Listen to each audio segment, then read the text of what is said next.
नमस्कार, 22 की भी साथ देख रहे हैं आप और मैं हूं आपके साथ आशीष प्रमोद गोस्वामी। बुलेटिन की शुरुआत करते हैं एक बड़ी और अहम खबर के साथ। तो हमीरपुर जिले के दौरे पर रहे मुख्यमंत्री केशव प्रसाद मौर्य ने 94 परियोजनाओं का शिलान्यास किया। उप मुख्यमंत्री ने जिले को 450 किलोमीटर के नई सड़क निर्माण का तोहफा दिया, साथ ही 668 करोड़ रुपए की योजना का भी इस दौरान शुभारंभ किया। पुलिस परेड ग्राउंड में आयोजित कार्यक्रम को संबोधित करते हुए उप मुख्यमंत्री ने कहा कि कोई भी अधिकारी या अगर बीजेपी कार्यकर्ता का अपमान करता हो तो वो डिप्टी सीएम का अपमान होगा। बुंदेलखंड में सड़कों की समस्या पर बात करते हुए उप मुख्यमंत्री ने कहा कि सड़क का निर्माण इस प्रकार कराया जाएगा कि ओवरलोडिंग से भी उन पर कोई प्रभाव ना पड़े और ओवरलोडिंग के खिलाफ अभियान भी चलाने की बात यहां पर कही गई।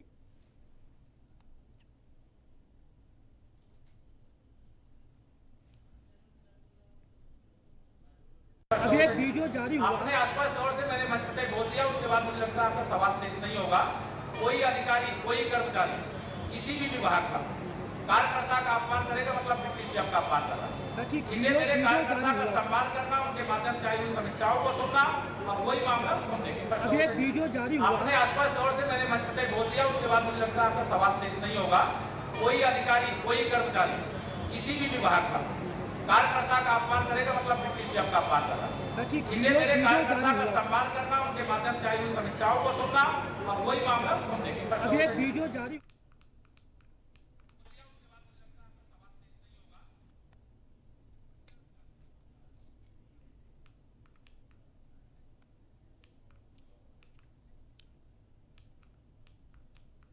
बढ़ते आगे तो अफगानिस्तान की स्थिति को देखते हुए कांग्रेस पार्टी के नेता आचार्य प्रमोद कृष्णम ने एक ट्वीट किया है। आचार्य प्रमोद ने ट्वीट करते हुए लिखा है कि 2019 में बालाकोट चला था, 2022 में तालिबान चलेगा और खूब चलेगा। उन्होंने शोले फिल्म का एक डायलॉग भी सुनाया जिसमें उन्होंने कहा है कि सो जाओ नहीं तो गब्बर आ जाएगा।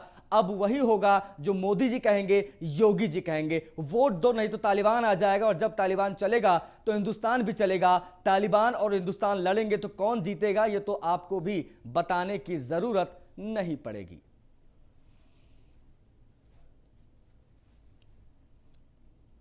कि 2019 में बालाकोट चला, 2022 में तालिबान चलेगा और खूब चलेगा।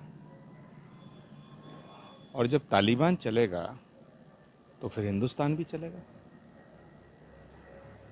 और जब तालिबान और हिंदुस्तान लड़ेंगे तो कौन जीतेगा ये तो आपको मालूम होना चाहिए, मुझे बताने की ज़रूरत नहीं है। शोले फिल्म का एक बहुत बड़ा मशहूर डायलॉग है कि सो जा बच्चे नहीं तो गब्बर आ जाएगा। तो बीजेपी कहेगी, योगी जी कहेंगे कि अगर मुझे वोट नहीं दिया तो तालिबान आ जाएगा। इसलिए मैंने कहा है कि अब तालिबान चले कि 2000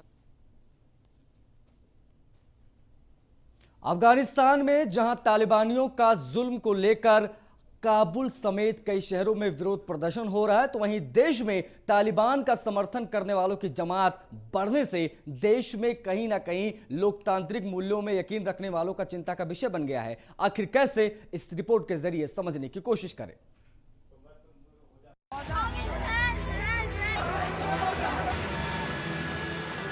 महिलाओं का रेप होता, खवातीन का भारत में, उसकी बात नहीं, वहां नहीं पूरा वहां पे भी मोहब्बत हो गया। अफगानिस्तान में तालिबान का जुल्म जारी है। काबुल समेत कई शहरों में तालिबानियों के खिलाफ विरोध प्रदर्शन किए जा रहे हैं, तो वहीं अपने मुल्क में तालिबान का समर्थन करने वालों की जमात बढ़ती जा रही है। ऐसे ही शख्स हैं AIMIM अध्यक्ष असुद्दीन ओवैसी, जिन्होंने महिलाओं पर तालिबान के अत्याचार की तुलना भारत से की है। ओवैसी का कहना है कि अफगानिस्तान ही नहीं, हमारे यहाँ भी महिलाओं की हालत अच्छी नहीं है।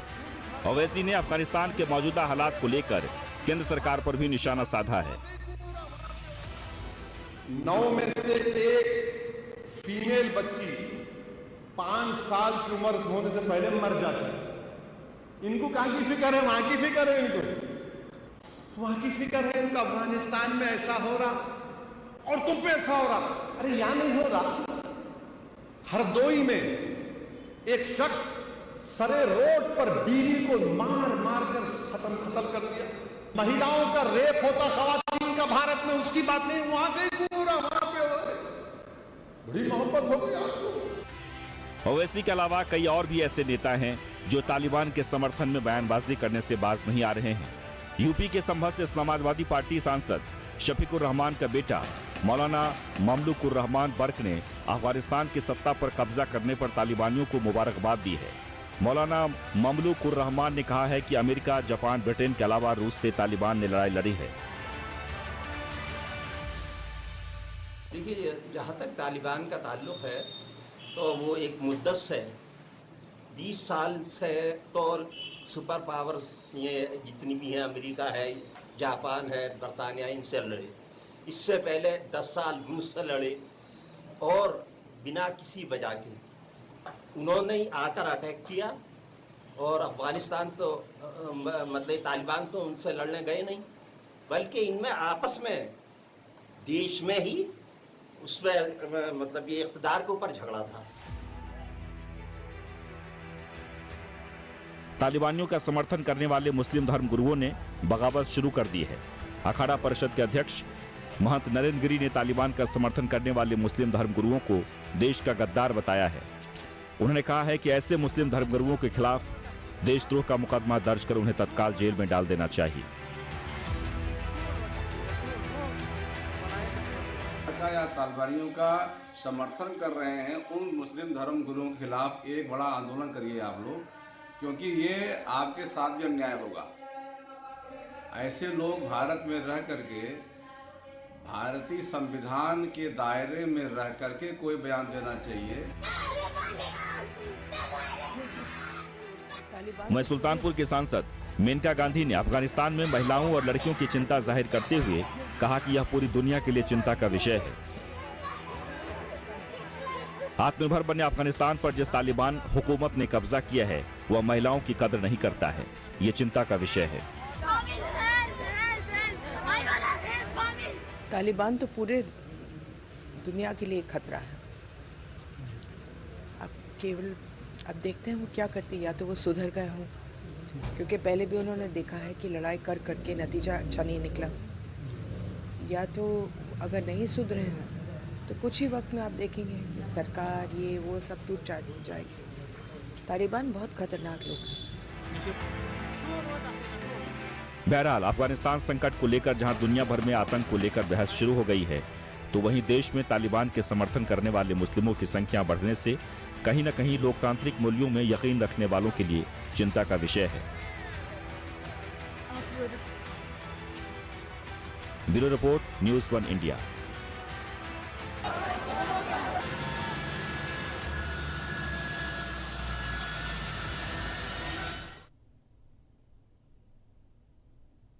तो कानपुर का बिकरू कांड किसे याद नहीं होगा, जब विकास दुबे के आतंक को पूरे देश ने देखा था। हालांकि कुछ दिनों बाद विकास दुबे भी एनकाउंटर में मार गिराया गया था। विकास दुबे को एनकाउंटर में मार गिराने के बाद यूपी पुलिस पर सवाल उठे थे। इस घटना की जांच के लिए न्यायिक आयोग बनाया गया। हालांकि एनकाउंटर करने वाली पुलिस टीम को क्लीन चिट मिल गई, लेकिन सियासत है कि थमने का नाम नहीं ले रही। रिपोर्ट देखिए।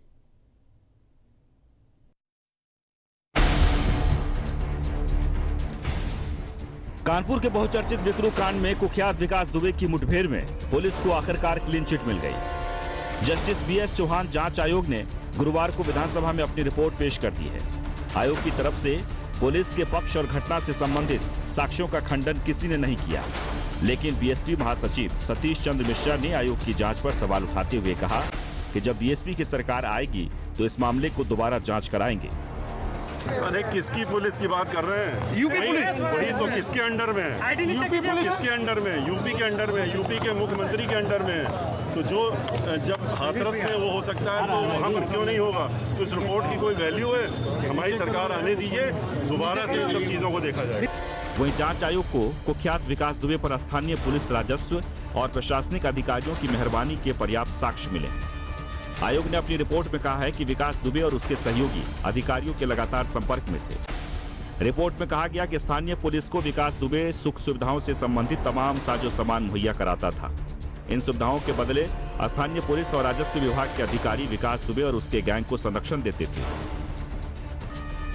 बहरहाल कानपुर के बिकरू कांड को लेकर एक बार फिर सियासत शुरू हो गई है, जहां इस मामले में यूपी पुलिस की कार्यशैली को लेकर विपक्ष सवाल उठाते हुए जांच की मांग कर रही है, तो वहीं सरकार विपक्ष के दावों को राजनीतिक करार दे रही है। Bureau report, news 1 India.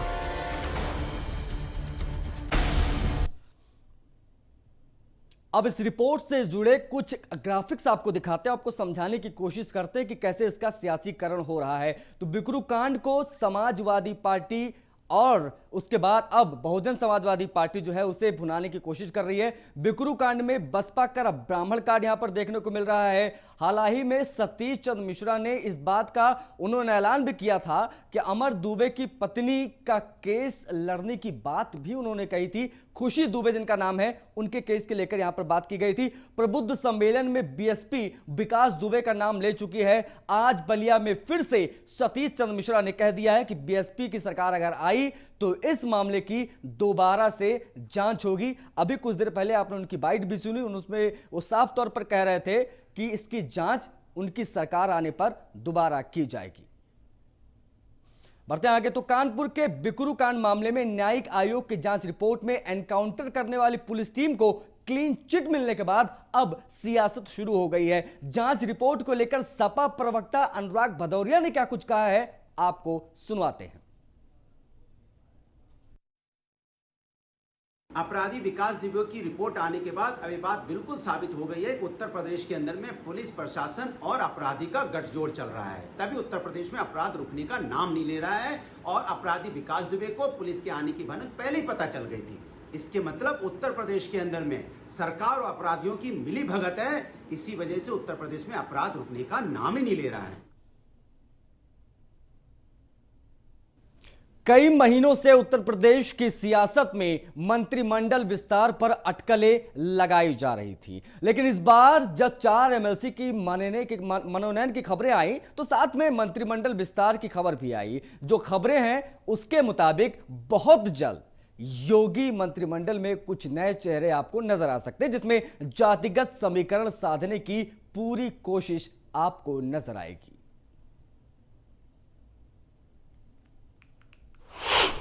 बाईस से पहले बीजेपी का बड़ा दांव, जल्द हो सकता है मंत्रिमंडल विस्तार। एमएलसी के 4 नाम लगभग फाइनल, जातिगत समीकरण साधने की होगी कोशिश। उत्तर प्रदेश में एक बार फिर से मंत्रिमंडल विस्तार की चर्चाएं तेज हैं और जो खबरें हैं उसके मुताबिक बहुत जल्द योगी सरकार में नए चेहरे दिख सकते हैं, जिसके लिए रणनीति भी तैयार हो चुकी है। दरअसल गृह मंत्री अमित शाह के आवास पर तकरीबन 3.5 घंटे उत्तर प्रदेश को लेकर मंथन चला। बैठक में पार्टी अध्यक्ष जेपी नड्डा, मुख्यमंत्री योगी आदित्यनाथ, प्रदेश अध्यक्ष स्वतंत्र देव सिंह और संगठन मंत्री सुनील बंसल शामिल हुए। विधानसभा चुनाव को देखते हुए उत्तर प्रदेश सरकार मंत्रिमंडल विस्तार की जरूरत पर जोर देती नजर आ रही है। दरअसल राज्यपाल कोटे से मनोनीत होने वाले एमएलसी के नामों पर भी गुरुवार शाम बीजेपी के शीर्ष नेताओं के बीच चर्चा कर उन्हें फाइनल कर लिया गया है। मंत्रिमंडल विस्तार के साथ ही एमएलसी मनोनयन की प्रक्रिया भी रुकी है। चर्चा यही है कि नए एमएलसी में से भी 1-2 मंत्री बनाए जा सकते हैं। ऐसे में बीजेपी हर तरफ से समीकरण पर विचार कर रही है।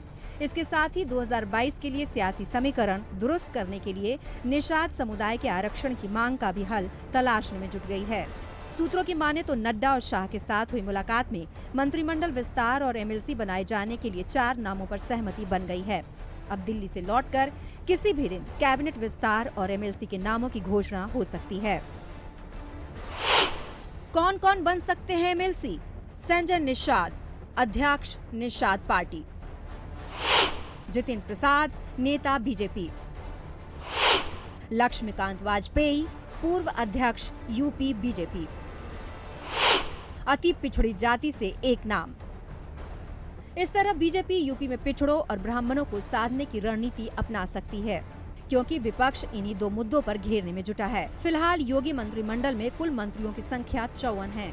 इनमें 23 कैबिनेट मंत्री, 9 स्वतंत्र प्रभार मंत्री और 22 राज्य मंत्री शामिल हैं। नियमों के मुताबिक कैबिनेट में अभी 6 मंत्री पद खाली हैं। ऐसे में 22 से पहले ओबीसी, ब्राह्मण के साथ ही अन्य जातियों को साधने की बीजेपी पूरी कोशिश करेगी। Bureau report, news 1 India. तो अब मंत्रिमंडल में किसको जगह मिल सकती है ये भी समझना आपके लिए बेहद जरूरी है। सबसे पहला नाम आपको बता दें वो है जितिन प्रसाद का। संजय निषाद का नाम भी बहुत अहम हो जाता है क्योंकि निषाद पार्टी के राष्ट्रीय अध्यक्ष हैं। लक्ष्मीकांत वाजपेयी इनका नाम, क्योंकि ये उत्तर प्रदेश बीजेपी के प्रदेश अध्यक्ष भी रह चुके हैं, मेरठ से आते हैं। विद्यासागर सोनकर, ये वो नाम हम आपको बता रहे हैं, न्यूज वन इंडिया पे आप ये नाम देख रहे हैं जिनके नाम मंत्रिमंडल में शामिल हो सकते हैं, क्योंकि बहुत ही जल्द कहा जा रहा है कि सितंबर के महीने में मंत्रिमंडल में जो है वो बदलाव हो सकता है, कुछ नए चेहरों को शामिल किया जा सकता है। इसको लेकर बैठकें चल रही हैं, लेकिन ये नाम जो हम आपको बता रहे हैं, जितिन प्रसाद, लक्ष्मीकांत वाजपेयी, संजय निषाद, विद्यासागर, ये वो नाम है जिनको शामिल किया जा सकता है। अब दिल्ली में क्या हुआ जरा वो भी समझ लीजिए। सीएम योगी दिल्ली पहुंचे, अमित शाह के घर पर बैठक काफी देर तक हुई और देर रात तक बैठक चलती रही। यह बैठक करीब 4.5 घंटे तक चली। मंत्रिमंडल विस्तार को लेकर यहां पर चर्चा होनी थी, उसी को लेकर अब आनन फानन में योगी आदित्यनाथ दिल्ली पहुंचे थे। वहां पर बैठक हुई। बैठक में स्वतंत्र देव सिंह, जेपी नड्डा, अमित शाह, ये तमाम लोग बैठक में शामिल थे और गृह मंत्री के घर पर यह पूरा मंथन हुआ। विधान परिषद में खाली सीटों पर भी मंथन हुआ, क्योंकि कुछ नए लोगों को एमएलसी बनाया जा सकता है, जिसका नाम अभी हमने थोड़ी देर पहले आपको दिखाया। और ये बैठकों का दौर लगातार पिछले कई दिनों से जारी। आपको बता दें कि जितिन प्रसाद, संजय निषाद और तमाम लोगों को एमएलसी बनाया जाएगा, उसके बाद उन्हें मंत्रिमंडल में शामिल किया जा सकता है। इसी के साथ इस बुलेटिन में फिलहाल इतना ही। नमस्कार।